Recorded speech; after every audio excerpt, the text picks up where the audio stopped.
আসসালামু আলাইকুম। হানিয়া কিচেনে সবাইকে স্বাগতম। আজকে আমি আপনাদের সাথে শেয়ার করব বাঁধাকপির মুচমুচে পাকোড়া। এই পাকোড়াটি তৈরি করার জন্য আমাদের যে উপকরণগুলো দরকার সে উপকরণগুলো আমি আপনাদের দেখিয়ে দিচ্ছি।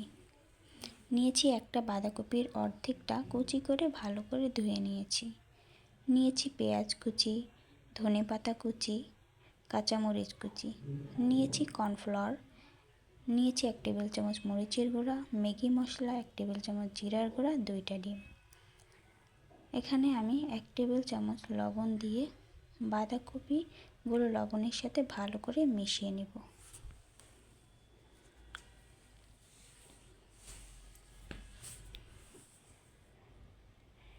বাঁধাকপিগুলো আমার মেশানো হয়ে গেছে।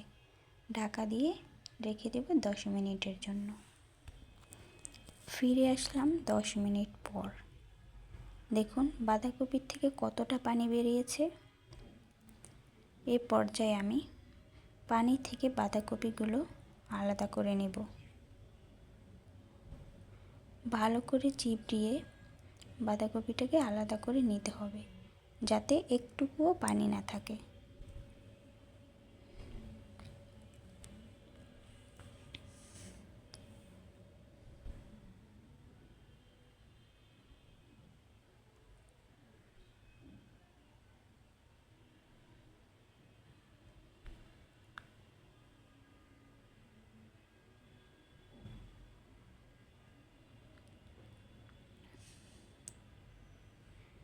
এ পর্যায়ে আমার বাঁধাকপিগুলো চিপড়ানো শেষ। বাঁধাকপিগুলোর সাথে এখন আমি সব উপকরণ অ্যাড করে নেব।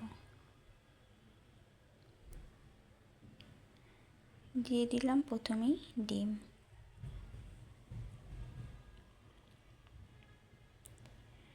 দিয়ে দিলাম মরিচের গুঁড়া, জিরা গুঁড়া, ম্যাগি মশলা, দিয়ে দিলাম পেঁয়াজ কুচি, ধনেপাতা কুচি, কাঁচামরিচ কুচি, দিয়ে দিলাম কর্নফ্লাওয়ার। সব উপকরণগুলো আমি একটু ভালো করে মেখে নেব। আমি এখানে কর্নফ্লাওয়ার দিয়ে করেছি, আপনারা চাইলে কর্নফ্লাওয়ারের সাথে চালের গুঁড়ো অ্যাড করে নিতে পারেন।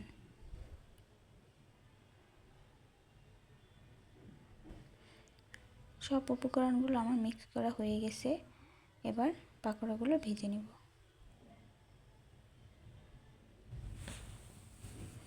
পাকোড়াগুলো ভাজার জন্য এখানে আমি চুলায় একটা কড়াই বসিয়ে নিয়েছি, দিয়ে দিচ্ছি তেল।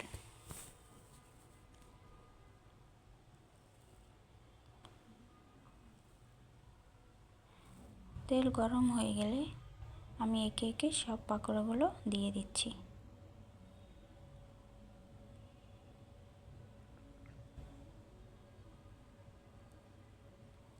পাকোড়াগুলোকে আমি একটু বেশ লাল লাল করেই ভেজে নেব। চুলার আঁচটা একটু কমই রাখতে হবে, যাতে পাকোড়াগুলো পুড়ে না যায়।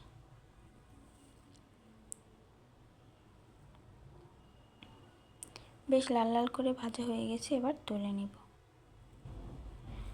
একইভাবে আমি বাকিগুলোও ভেজে নেব। ভিডিওটি ভালো লাগলে অবশ্যই লাইক, কমেন্ট, শেয়ার করে পাশে থাকবেন। আল্লাহ হাফেজ।